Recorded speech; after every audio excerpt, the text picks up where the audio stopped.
Apaixonado pelo mercado de saúde e por inovação, lidera a equipe de imagem diagnóstica e Digital Health para a América Latina, firmes no propósito de promover melhores resultados na área de saúde e ampliar acesso. Engenheiro elétrico pela Poli, especialista em administração pela FGV, com MBA executivo pela Fundação Dom Cabral.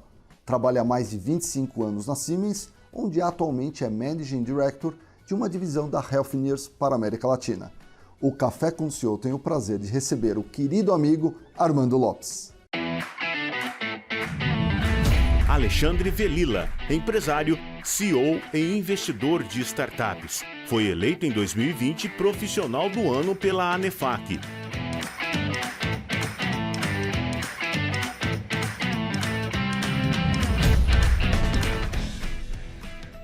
Armando, seja muito bem-vindo.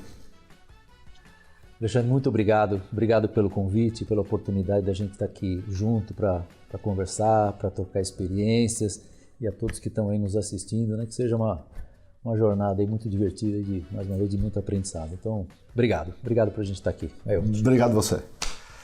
Armando, conta um pouquinho da sua trajetória profissional, desde ali do comecinho, tudo que aconteceu, os perrengues, né, de começo de jornada de carreira, e quando você olha para trás, o que foi realmente determinante para o teu sucesso? Legal. São tantas histórias, eu vou contar a primeira delas, né? Foi logo que eu fui contratado, logo 2 semanas depois. Então, primeiro eu já tinha passado depois de 2 anos de estágio, aquela história com não vou ser contratado. Lembro bem aquela ansiedade. Eu lembro bem quando um colega que tinha 1 ano a mais do que eu, ele falou assim, o Armando é cabeça prevista. Eu falei, não sei de onde ele tirou, mas gostei do que ele falou, né? Mas passou essa fase, fui contratado, e passadas 2 semanas o meu chefe lá ele falou assim, como é que você se vê como líder do projeto Lambda, né, que era o nome do projeto? Que era um projeto super importante, porque era para desenvolver e trazer um novo equipamento, um PABX, né, um equipamento de telecomunicação privada para comunicação dentro da empresa. Hoje já nem existe mais, mas era um novo produto do carro-chefe. Era a tecnologia do momento.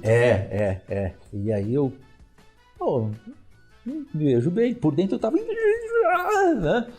Então foi uma grande oportunidade, porque foi um grupo multidisciplinar, então tinha gente de desenvolvimento, de software, de hardware, da área de marketing, da fábrica, de serviços técnicos, depois mais para frente comunicação. Então foi um projeto de 1 ano, que tinha os seus problemas, tá? O grupo todo acertou, e no final do ano a gente estava fazendo o roadshow de lançamento. E você é muito jovem, né?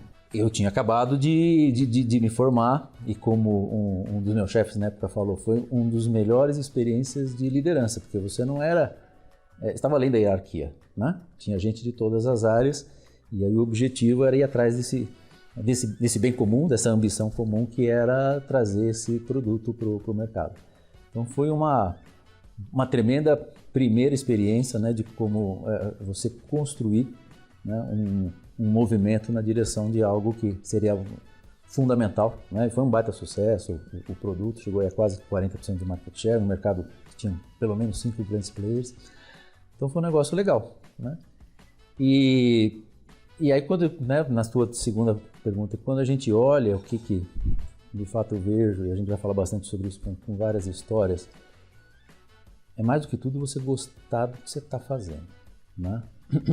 E em aprendizados até mais recentes, é o quanto que você está fazendo se alinha com o teu propósito pessoal, né? O porquê que você está fazendo aquilo. A partir da hora que você tem o porquê, os pequenos ganhos do dia a dia vão te dando uma tremenda energia para seguir determinado, né? Nada, a gente conversou isso há pouco, né? Nada é simples, é fácil de você conquistar. Mas quando você sabe o porquê que você está fazendo, né? E onde que você tem que atuar, o que você tem que aprender, né? E você permanentemente está aprendendo para ir na direção daquele objetivo de curto prazo, de médio prazo, olhando para uma ambição. Eu acho que é isso que move a gente. É isso que torna, no fundo, mais do que de sucesso, torna a jornada feliz e agradável. Uma jornada que depois você tem prazer de estar aqui junto para contar. Perfeito. E olha, pessoal, essa dica, essa colocação que o Armando traz pra gente. o quão é importante você, ao longo da sua jornada, da sua trajetória, aprender e principalmente você aproveitar com muita alegria, muita felicidade todos os aprendizados dessa trajetória, lembrando que ela sempre tem que ter conexão com o seu propósito de vida. Fica a dica que essa é dada pelo Armando.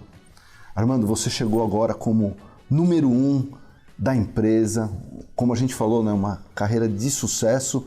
O que tem te tirado o sono e como que você enxerga isso como oportunidades para o futuro? Que tem tirado o sono. Você quer em ordem alfabética ou por ordem cronológica, o que ocupa o slot da meia-noite a 1, da 1 às 2 da manhã?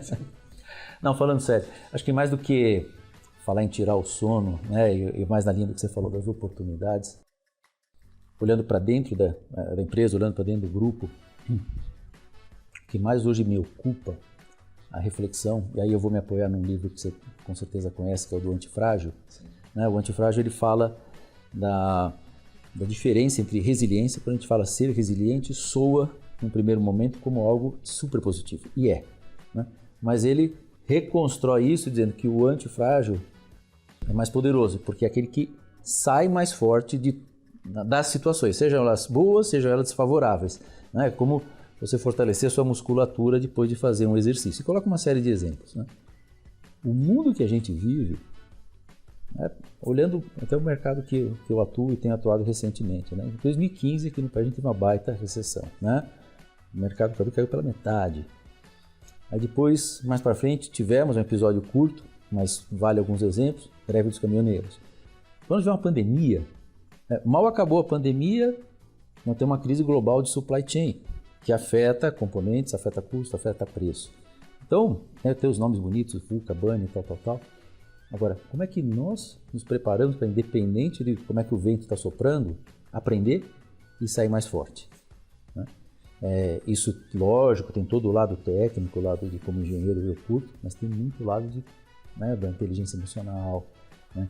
De como é que a gente aprende com as situações, como é que a gente lida uns com os outros, né? Como é que a questão da empatia, como é que você se põe, né, no lugar do outro e tudo mais. Então, acho que essa é talvez o tema mais importante, e fico muito feliz quando eu vejo a forma que a gente conseguiu se portar ao longo da pandemia, né, não deixando de atender.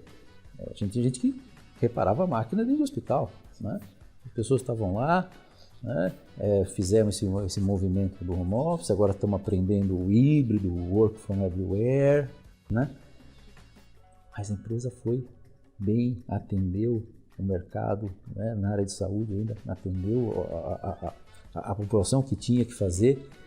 Então isso é um exemplo de que essas faltas de sono aí, elas valeram a pena, porque o grupo como um todo, né, tem cresceu e saiu fortalecido, né, com isso, e é o que a gente precisa, porque a gente não sabe o que meio mal vai vir, né, e como é que você vai fazer disso, como você falou, uma grande oportunidade.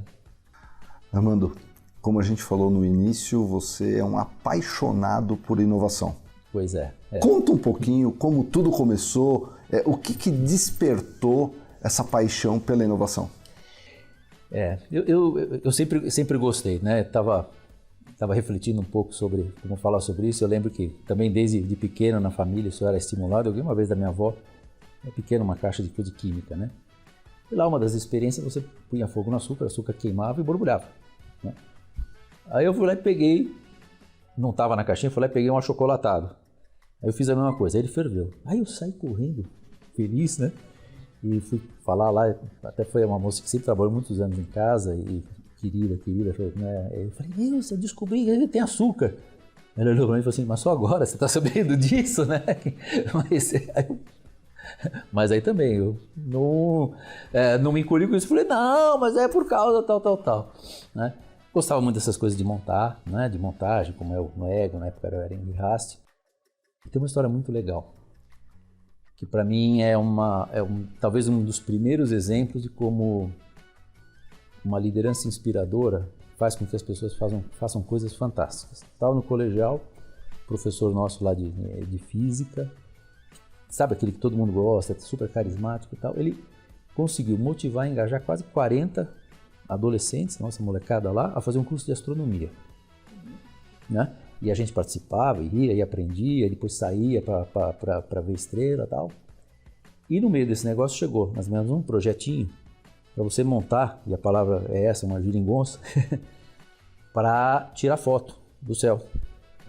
E na época não tinha câmera digital, era filme, né? Filme que pouca luz, você precisava de tempo de exposição. Então esse device, ele tinha o objetivo de você acompanhar o movimento e poder fazer uma foto. Rapaz, saiu uma foto do cometa Halley, sensacional. Foi parar na Folha de São Paulo, foi no jornal. Foi parar no jornal. E aí eu volto, né? Quer dizer, e o grupo todo, a gente comemorou e tal. É um negócio talvez não tão comum, né? Um adolescente, a gente foi, engajou e trouxe um resultado fantástico. Daqui a pouco o Halley está voltando e nós ainda estamos contando dessa história, né? A primeira história lá de trás, né? Essa primeira história.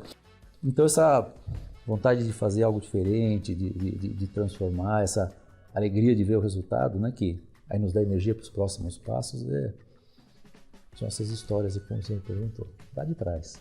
Quero te convidar, você, o nosso público, para assistir um vídeo que a nossa produção preparou contando desse mercado fascinante que é o mercado da saúde. A medicina e a tecnologia estão no seu melhor momento em toda a história. Hoje, as teleconsultas possibilitam que médicos possam chegar a diagnósticos precisos a centenas de quilômetros de distância. Tudo isso possibilita a criação de modelos de negócios voltados para a área de saúde, que trazem conforto e agilidade no atendimento e tratamento de pacientes com menor custo e eficiência.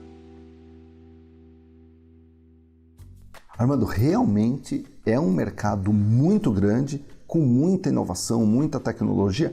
Conta um pouquinho do mercado de saúde e como que a Siemens Healthineers tem se posicionado. Como se disse, é apaixonante. A gente falou de propósito, é muito fácil conectar com o propósito de cada um de nós, né? Porque você vê, e no meu caso, meu pai era médico, meu irmão é médico, então eu sempre vivi esse ambiente, embora tenha feito telecomunicações no começo. E a Siemens tem cada vez mais se preparado, né? Partindo do que é diagnóstico, seja por imagem, por análises clínicas, para olhar para todo esse contínuo de saúde, né? Desde a prevenção, o diagnóstico, o tratamento, os cuidados, quer dizer, como é que a gente otimiza, né? Quer dizer, melhora a qualidade, otimiza o custo, né? Para de fato você entregar uma saúde melhor. Conta um pouquinho, pessoal de casa, para entender como que funciona a Siemens. A Siemens, uma empresa global, muito grande. Conta um pouquinho das divisões e também a divisão que você cuida. A Siemens nos últimos anos passou por uma transformação muito importante, todos consideram muito importante, que foi a separação dentro de uma mesma holding em 3 grandes empresas. A Siemens Energy, a indústria e a Healthineers, né? Isso começou lá em 2014, 15, no nosso caso com a Company The Company, mas qual é o primeiro grande racional, né? Cada vez mais os distintos mercados se tornam mais complexos, mais específicos, né? E com necessidades próprias, seja com relação a pessoas, né? Seja com relação aos aprendizados, seja inclusive com relação até ao poder de fogo para você poder, né, levar ofertas competitivas, né? Então, nesse contexto, com essa separação, né, 2 das empresas, no caso a Energy e nós a Healthineers, parte até do capital está em float market. Então, a Siemens tem a maior parte, mas outra parte está lá. Então, são empresas que operam de forma bastante autônoma, com o DNA, né, que veio. Agora, isso também permite movimentos, como por exemplo foi recente, né, da compra, da fusão com a Varian, que é uma empresa de radioterapia, onde uma parte disso foi tratado aí com troca de ações. Então isso nos permite, mais voltando, que cada vez mais a gente possa oferecer uma visão ao longo dessa jornada toda. Tá. E a Siemens Healthineers, o carro-chefe dela hoje, como você falou, o diagnóstico, né? Conta um pouquinho dessa dinâmica. Acho que o pessoal de casa, tomografia, ressonância magnética, raio-x, todas essas frentes, né, de produtos e serviços que vocês têm. Conta um pouquinho, pessoal de casa. O início da história toda vem com diagnóstico, né? Por imagem, depois análises clínicas, ou seja, exame de sangue. Agora, a ferramenta diagnóstica, ela é muito importante para guiar o tratamento, né? Seja um procedimento minimamente invasivo, né? Onde você vai estar vendo e vai estar tratando, seja algum teste que vai te dizer se determinado medicamento está surtindo o efeito que se espera, né? Então essa expansão para o lado do tratamento minimamente invasivo, para guiar o tratamento, é um caminho natural. Você usar a digitalização, e esse é um tema que eu sou super apaixonado, para você estabilizar o processo, né? Você pensa o processo, você usa a digitalização para estabilizar, para você organizar os dados do paciente, é fundamental. Então, essa é outra frente que a gente está investindo e avançando, porque aí sim, como eu falei, você olha o todo, né? Tá. E durante a pandemia, vocês criaram novas soluções ou você sentiu que o mercado aí se apropriou efetivamente das soluções já existentes? Isso é muito interessante, como certas situações elas disparam, né, oportunidades que vinham latentes, mas por N motivos. Você não, né? Super falado a questão da telemedicina, né? E eu brinco que telemedicina já existe há muito tempo. Eu tenho a imagem do meu pai, que tinha o telefone dele, e às vezes os pacientes que ele conhecia, obviamente, ligavam e ele falava, faz isso, faz aquilo, no telefone. Aí amanhã passa no consultório e tal, né? Mas com isso a gente passou a usar, né, durante a pandemia, e foi super importante, porque a gente, no nosso caso, tem um outro exemplo muito legal, que é você poder treinar os usuários dos equipamentos, que você pode fazer remoto. E fazendo remoto tem até algumas vantagens. Ao invés de ser algo concentrado em uma semana, que a pessoa vai lá, você faz 2 horas ao dia, ao longo de um período maior, que dá tempo de, né, o usuário usar, depois tira a dúvida no dia seguinte, depois usa mais um pouco, depois você troca o protocolo. Tá? Mas, pelos nossos hábitos, está muito difícil implantar. Aí veio a pandemia e isso veio na marra, né? E o resultado foi ótimo. E hoje, isso ficou como um legado. Então tem muitas histórias, e é o que eu falo, então assim, não foi necessário inventar nada novo, mas sim usar aquilo que já tinha. Nós fizemos um projeto, o Radvid junto lá com o Hospital das Clínicas, colocamos uma solução de inteligência artificial para ler imagens de pulmão. Há mais de 50 instituições no Brasil inteiro mandaram imagens para esse núcleo, foram mais de 30 mil imagens que a gente devolvia, né, automaticamente, falando, olha, aqui tem ou não tem a probabilidade de ter Covid. Olha que baita ferramenta de você ajudar no diagnóstico, você dar segurança ao diagnóstico, você ampliar o acesso, né? Agora, isso, de novo, para a história do desenvolver a musculatura nesses momentos. É nessa hora que uma série de boas oportunidades que estavam latentes, é a hora da gente estar centrado e levar isso para frente. Perfeito. E vamos falar um pouquinho de América Latina, que você cuida, Brasil, um país bastante carente de você ter um serviço médico hospitalar de qualidade. O que, na tua opinião, a gente ainda precisa fazer? Se a gente for olhar, falando de Brasil, hoje mais ou menos 10% do PIB do país é despendido com saúde, né? Metade no setor público, no privado e tal. Se a gente olha e compara isso com outros países, com o Canadá, com a França, não está muito fora. Um é 11, outro é 12, Colômbia é 8,5. Ou seja, percentualmente não é um número ruim. Agora, quando a gente olha, obviamente, o nosso PIB per capita, o valor absoluto, ele é menor do que esses outros exemplos, a maior parte dos outros exemplos que eu dei, né? Então, aqui sim, tem algo que é importante, que a gente quer, que a gente consiga, com o nosso trabalho, né, que a economia cresça, que isso tenha uma distribuição justa e adequada, e a partir daí esses 10% vão ser mais relevantes. Jóia. Agora, como é em casa, né? Na nossa casa a gente faz o melhor com o que tem, certo? Com o que a gente tem, E assim, sem demérito de tudo que tem sido feito. Muitas vezes quando a gente conversa internamente, a gente olha o progresso que houve nesses 20 anos, né, que eu estou desde 2002 na área de saúde. Nossa, é super notório. Agora, o que tem, sem dúvida, tem oportunidades para você melhorar processos. Existe ainda desperdício. O tema da digitalização, né, como eu falei, pode ajudar na questão de apoiar o diagnóstico, de apoiar o tratamento. Então, assim, fazer melhor. Tem um termo que para muita gente soa ruim, que é falar industrialização da saúde, né?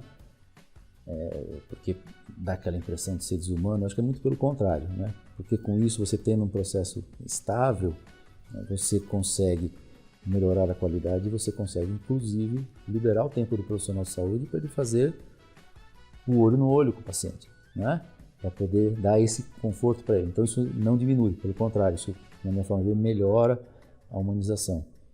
Como a gente já falou, adoro tecnologia. Você aplicar a tecnologia para a saúde é uma enorme ferramenta para você ter essa otimização dos custos. Um exemplo que todo mundo conhece. Toda vez que você faz um processo de screening de mama, né, você tem a oportunidade, você descobre precocemente essa doença. Essa doença sendo tratada precocemente, você evita muita dor no futuro para a pessoa e para as famílias e custa muito menos curar. Então esse uso inteligente da tecnologia, e muitas vezes você falava o custo da tecnologia para a saúde, eu rebato veementemente isso. Né? Tecnologia é investimento. Investimento bem feito dá retorno, e são esses retornos que eu estou mencionando. Investimento mal feito em tecnologia é a pior categoria de custo, que é o desperdício. Né? Então, você ser sábio nesse uso, então é uma forma importante da gente, de fato, otimizar a entrega de saúde por unidade monetária e, portanto, com isso você também pode ampliar o acesso, porque você tem, né, mais entregas com o mesmo recurso, que é esse que tem, que é o que a gente tem hoje. Se a gente junta tecnologia, inovação e pensando um pouquinho do mercado no futuro, né, o que tem de tendências vindo para o mercado de saúde, eu queria te fazer uma provocação.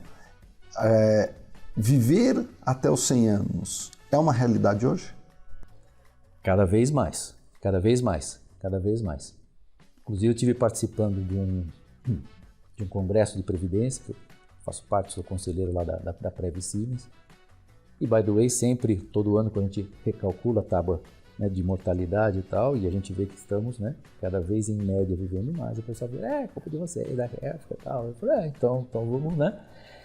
Mas nesse evento, tem uma palestra super legal. Tiveram duas super legais. Teve uma que tinha a frase assim, equilíbrio de vida pessoal e profissional. Aí a pessoa riscou, pessoal e profissional, colocou como equilíbrio de vida. Que eu acho que é muito, que a gente também conversou, que com a pandemia, com a história que pôs home office e agora esse híbrido, e principalmente o que eu te falo, quando a gente está fazendo aquilo que nos brilha o olho, isso tudo vira, né, bem balanceado a tua vida. Né? Então isso foi um negócio super legal. O outro foi essa leitura do que foi chamado lá o termo da longevidade. Então hoje a gente tem enfermidades ao longo da vida e mais ao final da vida você vai decaindo. Com o tempo, com essas ferramentas de predição, de prevenção, você vai evitar, de certa forma, então você vai conseguir, né? E com a consciência para a saúde, né, que hoje a gente tem de alimentação, de exercício físico, isso também tem que ser levado para todo mundo, não é todo mundo que tem acesso a essa educação para a saúde, mas tudo isso funcionando, a nossa vida vai ser com cada vez menos enfermidade, mas ainda com uma fase de decaimento. Agora, o legal, e é o que estava se discutindo ali, porque tinha impactos, né, na Previdência, é você viver esses 100 anos super saudável, mas em algum momento é inevitável, e aí faz parte da vida, faz né? Faz parte da vida, e se não fosse assim, nós seríamos diferentes, né? Porque a gente sabe que a mortalidade de alguma forma nos define até a urgência das coisas que a gente faz. Legal. Isso sempre me remete a um conceito muito legal, que é o do gêmeo digital. Você imagina, Alexandre, desde que você nasce, você tem uma cópia tua Um clone? Um clonezinho rodando no sistema, que tenha toda a característica genética, os exames que você faz vão para lá, né? E então ele começa de alguma forma a poder te orientar como é que você vai cuidar da tua saúde. Ou você tem tendência mais para uma doença cardíaca, ou porque um risco de câncer. Então, esse gene vai te acompanhando. Putz, é necessário fazer um tratamento? Vamos simular o tratamento no gene digital e depois nós vamos aplicar no Alexandre. Aí nas brincadeiras, lá nas nossas apresentações, ainda o gêmeo vai lá e lembra, tá na hora de você tomar um remédio, né? Você fala, mais um aqui para me policiar. Mas esse é um conceito sensacional que adere muito a essa expectativa, a essa leitura que está tendo, como eu te falei, que está tendo impactos em outros segmentos, né? De como é que as pessoas saudáveis vão se sustentar até o final da sua vida. Armando, esse conceito do gêmeo digital é uma coisa que está já hoje sendo debatida ou Sim. é um plano para o futuro? Não, sim, lógico que é super complexo. Eu tive a felicidade, quando eu estive em Princeton, visitando lá o nosso laboratório de inteligência artificial, eles mostraram um modelo de um coração de uma criança, né, um paciente pediátrico, e ele precisava fazer um bypass. E aí ali foi simulado 3 alternativas, eu vou falar bem grosseiramente, se passa por aqui, se passa por ali, essa revascularização. E ali era calculado qual das 3 alternativas é a que tinha a melhor probabilidade, pela forma que ia ter o fluxo de sangue e assim por diante. Então, de novo, a decisão sempre será soberana do médico. Ele vai receber uma informação forte. Que nem o Waze, você tem 3 caminhos, agora você que escolhe. Você escolhe o melhor. Poxa, é muito esse mundo híbrido mesmo, né? O médico tendo um papel um pouco diferenciado hoje no cuidado humano, né? E isso é uma característica muito relevante, né, no processo de tratamento do paciente e utilizando a tecnologia a seu favor. Que Alexandre, assim, é o caminho natural que nós, como seres humanos, a gente vem trilhando desde sempre, né? Com certeza você já leu Sapiens e tudo isso, você lembra, né? Em certo momento a gente inventou a agricultura, depois você inventou uma máquina, né, para fazer esse serviço, aí você foi lá e foi fazer artesanato. Aí depois você achou um jeito de fazer sapato em série que virou indústria. Todos esses momentos foram nos empurrando a fazer algo novo, a se reinventar, né? Eu li um outro livro super legal, ele coloca 2 eixos, né, das nossas atividades. Elas podem ser mais automatizadas ou menos estruturadas, lado de cá, ou mais estruturadas, não é? E mais sociais, onde você tem mais contato, e menos sociais. E colocou lá uma série de profissões que têm atividades mais estruturadas e menos. Era um livro sobre inteligência artificial. O que ele fala? Tudo aquilo que é mais estruturado e que requer menos interação, com a tecnologia, no caso da inteligência artificial, você vai achando um jeito de fazer aquilo acontecer. E a gente vai sendo empurrado para a evolução. Para cada vez mais se dedicar a atividades que sejam mais criativas, menos estruturadas e mais sociais. E é exatamente essa história do próprio médico, todo profissional de saúde, ele vai estar mais dedicado a olhar para o paciente, conversar, a guiar a jornada dele, a dar esse conforto, que eu lembro muito bem, seja de amigos, seja da minha família, por quanto é importante você ir lá e falar, é isso aqui, é assim que vai acontecer, tal, quer dizer, você posicionar a pessoa. E aí o algoritmo não chegou lá porque, de novo, inteligência emocional, empatia e tudo mais, cada um reage de um jeito às notícias que recebe, né? Armando, como você bem sabe, o Café com o CEO está dentro do reality show Batalha das Startups. Sim. Conta um pouquinho desse mundo de startups, como que você enxerga que elas podem sim ajudar o desenvolvimento do mundo da tecnologia, principalmente as startups de saúde? Startup para mim é uma super essência do empreendedorismo, né? Do coração, da alma do empreendedor, então eu me encanto com isso. E eu comento muito em toda oportunidade que eu tenho, falando de saúde, né, que é a tua pergunta. Quando a gente olha o contínuo de saúde, a quantidade de problemas ou oportunidades, você dá o nome que quiser, é virtualmente infinito, né? Como você, eu já participei como júri, né, de alguns desses concursos de startup. Eu posso te dizer, 80% desses eventos que eu participei, a solução vinha de uma dor pessoal daquele empreendedor, né? Ou porque a filha faleceu, ou porque um outro caso que foi muito legal, que era caso de epilepsia, e a pessoa colocava lá na época um capacete para prever a crise epilética, né? Então, o empreendedor, ele está no pulso dessas situações. Ele fala, nossa, eu posso fazer algo para resolver isto aqui, né? E isso vai se encaixando nesse mosaico para resolver todas essas soluções. E que pode expandir para o mundo, né? E que pode expandir para o mundo. Uma pergunta para a gente é como é que a gente leva isso da dor inicial, da ideia brilhante, do minimamente viável, blá, blá, blá, blá, blá, para o mundo. Vocês fizeram um lab recentemente, é isso? A gente tem hoje um laboratório lá dentro do HC, no Inova Lab, onde a gente faz soluções aí de inteligência artificial. Essa história do Covid que eu contei foi feita lá em parceria com eles, né? Então, cada vez mais tem projetinho. Antes mesmo da gente estar lá, a gente desenvolveu uma solução para pilotar ressonância remotamente, né? Ressonância magnética você já fez, acho que todo mundo aí já fez alguma vez. Quem está cuidando da máquina fica numa salinha ao lado. Sim. A pergunta é, por que a salinha tem que estar ao lado e não pode estar a 200 km? Né? E foi o que a gente fez, né? Você colocou a câmera, o microfone e passou a pilotar. Isso é um negócio que nós inventamos aqui e virou produto global. Hoje está funcionando. Poxa, parabéns. Em Estados Unidos, Alemanha, Japão, né? Cada vez mais a inovação e a forma que as ferramentas são principalmente digitais, ela pode surgir em qualquer lugar.